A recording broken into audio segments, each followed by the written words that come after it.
Carnicero a tus zapatos.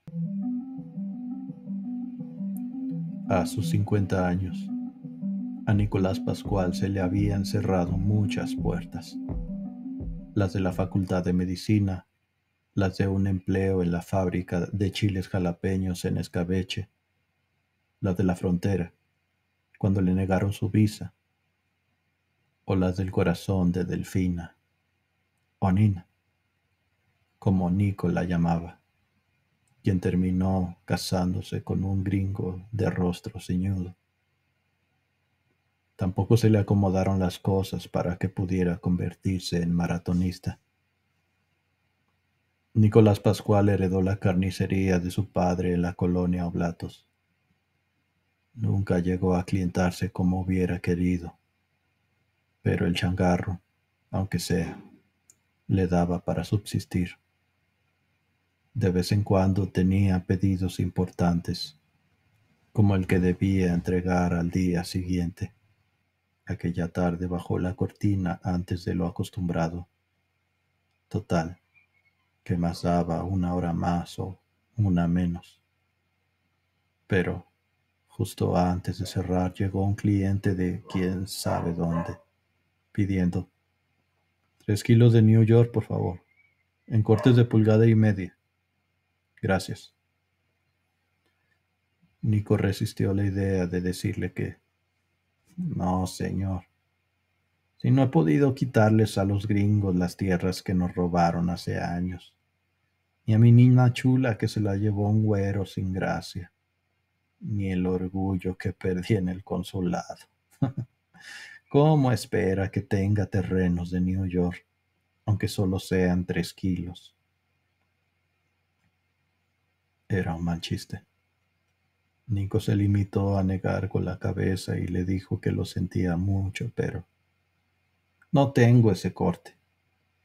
Y en su pensamiento terminó: mis clientes solo piden chorizo, o hueso para el caldo, o carne para asar, de la que caiga, en filetes gruesos o delgados.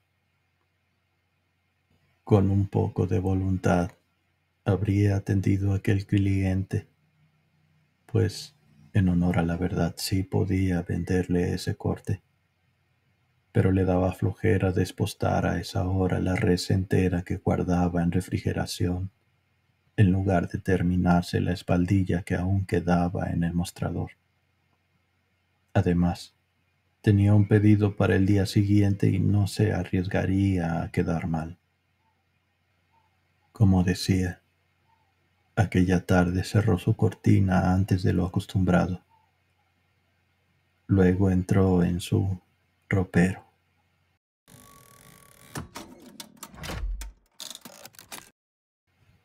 En la cámara frigorífica, bautizada así porque le parecía que las piezas de carne ensartadas en ganchos parecían ropa colgada, vendían 2 medias reses.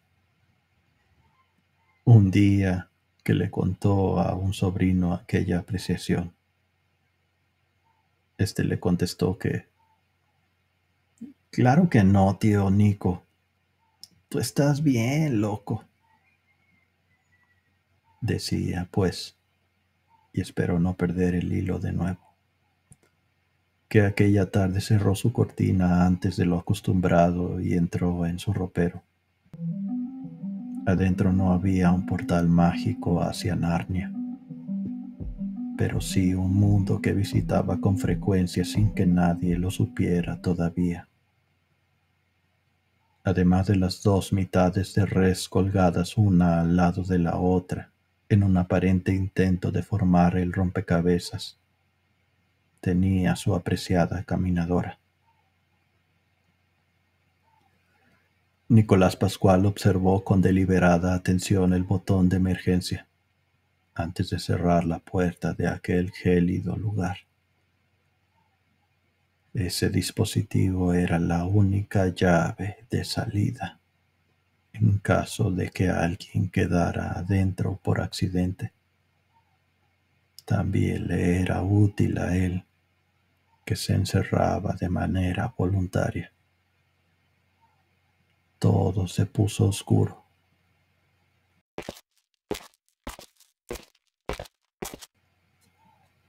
Sin ver absolutamente nada, fue hasta su caminadora, pasando muy cerca de las carnes que, en su curiosa imaginación, colgaban como dos elegantes esmóquines. Completó el recorrido memorizado. Se apoyó en el aparato y buscó sobre su cabeza la cadenita del foco que había instalado él mismo. La luz amarilla inundó la cámara. Nico sopló y observó el vaho. Frotó sus manos. Comenzaba a sentir frío. Se despojó de sus ropas tan rápido como pudo y subió a la caminadora en calzones. Lamento que tengan que ver esto, señoritas. Comenzó a avanzar al tiempo que contaba.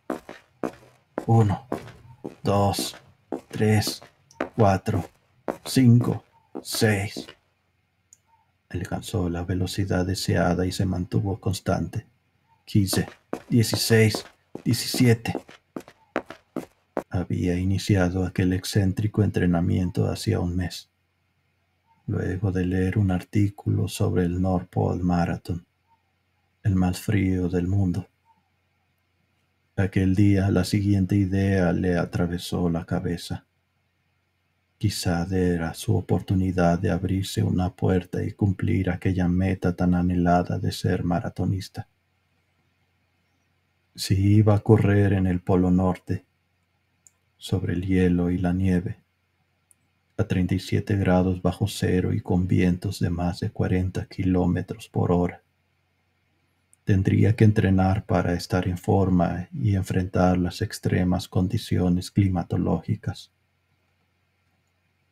La idea de la cámara frigorífica había saltado al instante, como un chispazo, y pensó: ser carnicero y tener un cuarto frío es una señal. Debo hacerlo.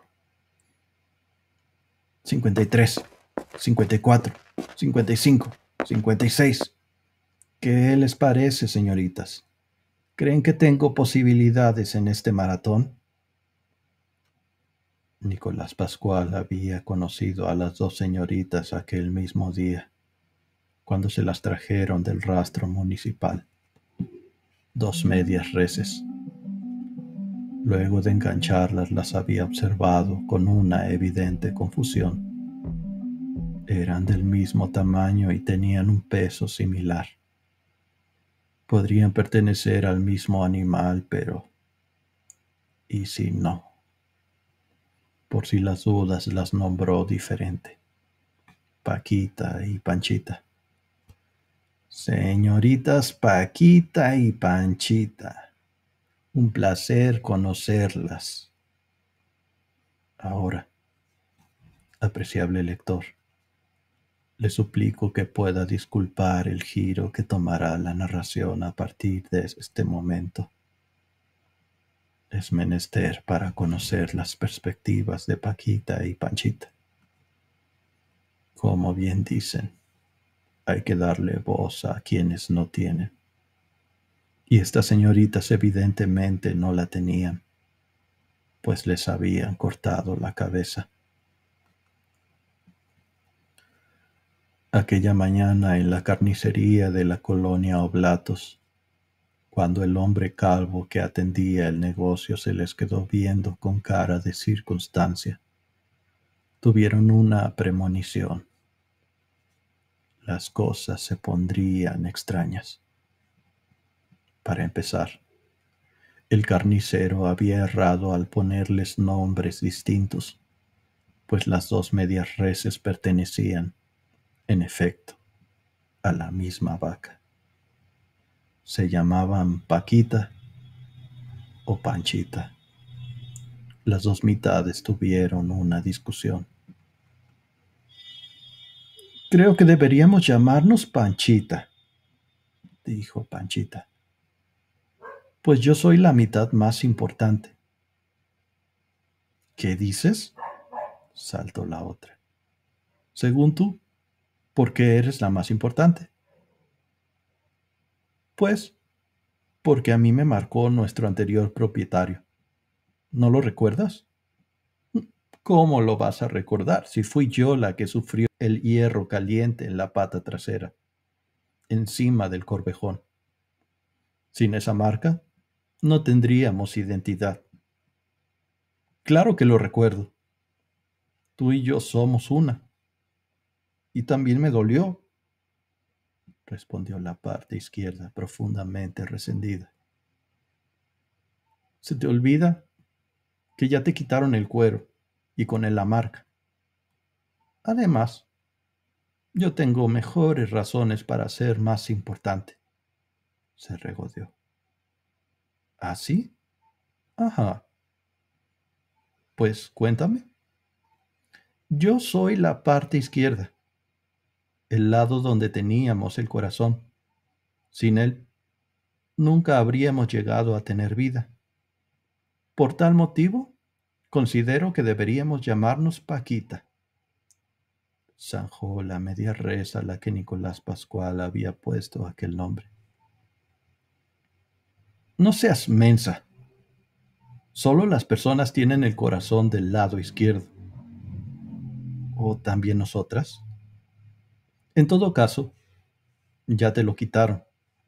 Tu argumento no es válido. De repente, ambas sintieron que no encontrarían manera de solucionar tamaño conflicto existencial. Entonces, Paquita se sintió ridícula, pues estaba hablando consigo misma, con su otra mitad, pero consigo misma al fin. Panchita hizo lo propio y se reprochó por ser tan frágil de mente, pues, ¿cómo es posible que estés hablando contigo misma, como si de otra se tratara? Trastorno de identidad disociativo, dijo una para sí misma, pero la otra, que también era ella misma, alcanzó a escuchar. ¿Qué? Eso es lo que tenemos. También se le conoce como trastorno de personalidad múltiple. ¿De dónde sacaste eso? No lo sé. En esas estaban, cuando entró el carnicero a la cámara frigorífica y se desnudó antes de ponerse a correr en la caminadora. Lamento que tengan que ver esto, señoritas. Era perturbador ver las carnes flácidas del calvo rebotando como gelatina. ¿Por qué cuenta los pasos si la caminadora puede hacerlo por él? Preguntó la media res izquierda. La otra se habría encogido de hombros, es decir, del hombro derecho, si no estuviera muerta. 53, 54, 55, 56. ¿Qué les parece, señoritas? ¿Creen que tengo posibilidades en este maratón? Un accidente impidió que respondieran y, aunque lo hubieran hecho, Nicolás Pascual no las habría escuchado, porque estaban muertas, bien muertas. Las señoritas no supieron si por equivocación o por presumir. El calvo subió la velocidad de la caminadora a tal grado que no pudo mantener el equilibrio y salió disparado, con tan mala suerte que fue a dar de bruces contra el piso y se rompió la frente. Nicolás Pascual duró 1 hora inconsciente antes de morir. La causa de la muerte la determinarán los especialistas, pero ya sea por hipotermia o por desangramiento, así terminó su vida. A sus 50 años, a Nicolás Pascual se le habían cerrado muchas puertas. Irónicamente, la que cerró él mismo, la de la cámara frigorífica, fue la que impidió que su sobrino lo encontrara a tiempo para salvarle la vida. Tan solo un minuto después del accidente, entró en el local por la puerta de atrás, con la llave que Nico le había confiado por si llegara a necesitar carne en los horarios en que la carnicería permanecía cerrada. Sacó la espaldilla del mostrador, dejó el dinero en la caja fuerte y se fue. Este no es un final triste, no del todo. Para que pueda comprender a qué me refiero, ruego al lector que me permita cambiar una vez más el enfoque de la cámara y ponerla en Nicolás, dentro de su cabeza. En la mente se pueden hacer proezas inimaginables. En la mente, lo imposible puede volverse real. Nicolás Pascual estaba participando en el North Pole Marathon. No entendía por qué en calzones, pero iba feliz. Hacía mucho rato había dejado atrás a sus contrincantes y ya vislumbraba la meta. Apretó el paso con el corazón a punto de salirse. Cuando rompió el listón, no sabía si las lágrimas eran de frío o felicidad. Una hora fue suficiente. Así rompió el récord de 3 horas con 36 minutos y 10 segundos establecido por Thomas Maguire en el año 2007. Después, todo se volvió negro. Fin. Yo soy Everardo Curiel. Muchas gracias por acompañarme. Si te gustó este video, te invito a compartirlo y a suscribirte a mi canal.